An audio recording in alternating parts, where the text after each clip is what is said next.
नमस्कार दोस्तों, आप सभी का स्टडी सहयोग जीके में स्वागत है। तो चलिए अपन आज बात करते हैं जो प्रश्न पत्र द्वितीय प्रश्न पत्र है, जो आपके कुल अंक 100 नंबर का होगा और आंतरिक मूल्यांकन यानी वाइवा 30 नंबर का होगा और बाह्य मूल्यांकन यानी लिखित परीक्षा आपके 70 नंबर की होगी।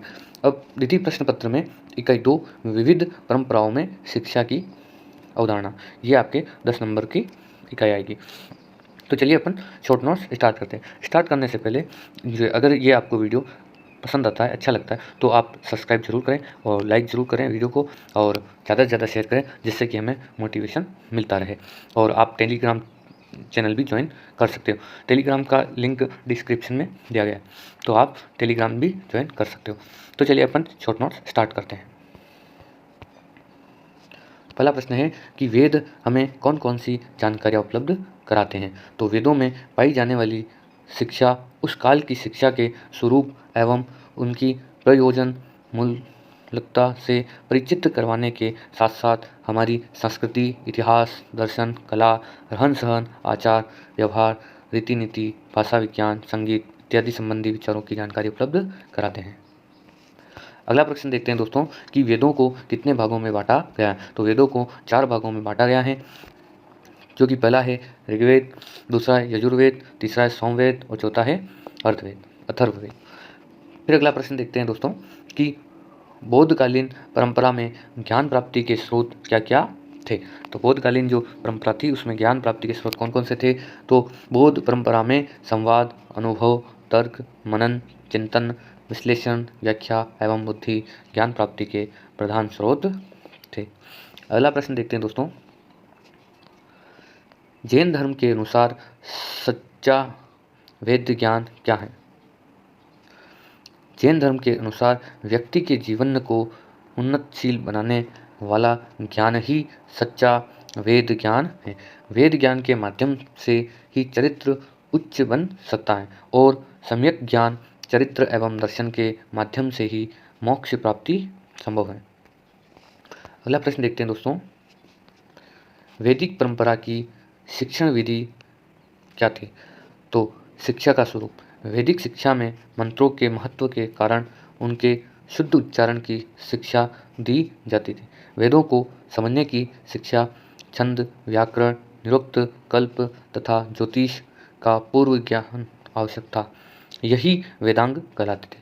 इसके साथ साथ ही रेखागणित, बीजगणित, ज्योतिष, नक्षत्र शास्त्र, देव विधा, भूत विधा और शास्त्र विद्या, निधि विद्या और नैतिक शास्त्र इत्यादि का अध्ययन किया जाता था। अगला प्रश्न देखते हैं, ईसाई शिक्षा प्रणाली व आधुनिक शिक्षा पर विवेचनात्मक टिप्पणी लिखिए। तो ईसाई परंपरा और शिक्षा एक दूसरे के साथ वर्षों से संबंधित रहे हैं। आधुनिक शिक्षा प्रणाली के कई विचार बाइबिल की शिक्षा का परिणाम है।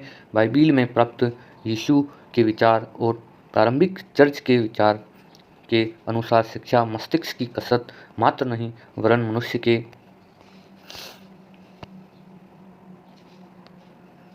और आत्मिक विकास के लिए अति महत्वपूर्ण है। यीशु ने हमेशा उचित शिक्षा को सत्य को प्राप्त करने की खोज के रूप में देखा।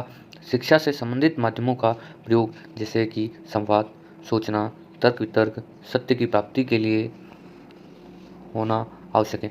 यीशु के अनुसार सच्ची शिक्षा मनुष्य को परमेश्वर और अन्य जीवों के साथ जोड़ती है। अगला प्रश्न देखते हैं दोस्तों, प्लेटो के अनुसार शिक्षा के उद्देश्य क्या है, विवेचना कीजिए। जो प्लेटो के अनुसार शिक्षा के मेन उद्देश्य क्या क्या हैं। तो पहला उद्देश्य है आदर्श नागरिक बनना। न्यायपूर्ण आदर्श समाज के लिए शिक्षा महत्वपूर्ण बौद्धिक उपक्रम है। सकारात्मक साधन के रूप में शिक्षा की भूमिका जीवन की बुराइयों को खत्म करके नव जीवन प्रदान करने में है। दूसरा है मानसिक विकास करना। प्लेटो की मान्यता थी कि शिक्षा एक ऐसा प्रयास है जिससे मानसिक रोग का मानसिक औषधि द्वारा उपचार किया जा सकता है। तीसरा है नैतिकता का विकास। प्लेटो की शिक्षा का लक्ष्य व्यक्ति के आत्मिक उत्थान हेतु आध्यात्मिक मार्ग दिखाना और शासन वर्ग के लिए भौतिक प्रलोभन को दूर करने की व्यवस्था सुझाना है। चौथा देखते हैं दोस्तों कि सामाजिकता का विकास शिक्षा व्यक्ति को समाज के अनुकूल ढालने की सामाजिक प्रक्रिया है। शिक्षा व्यक्ति की शारीरिक एवं मानसिक क्षमताओं का विकास करने का माध्यम है। 5वां देखते हैं दोस्तों कि शिक्षा जो प्लेटो के अनुसार शिक्षा का मेन उद्देश्य क्या क्या है। तो 5वां है आध्यात्मिक विकास करना। शिक्षा अंतिम सत्य के दर्शन का आत्मबोध का मार्ग दिखाती है। शिक्षा के द्वारा व्यक्ति आत्मिक एवं काल से परे अंतिम सत्ता का चिंतन करने योग्य बनाता है और वह सांसारिक मृग तृष्णा के जाल से मुक्त हो जाता है। शिक्षा द्वारा व्यक्ति को सत्य का ज्ञान करवाया जा सकता है। तो दोस्तों अपन ने इन शॉर्ट नोट्स पर बात की। तो प्लेटो के अनुसार शिक्षा के उद्देश्य क्या क्या हैं, इसमें अपन ने प्लेटो की शिक्षा के जो उद्देश्य से ये अपन ने देखे। ये मैंने बिल्कुल कम मीटर लिया है, ठीक है।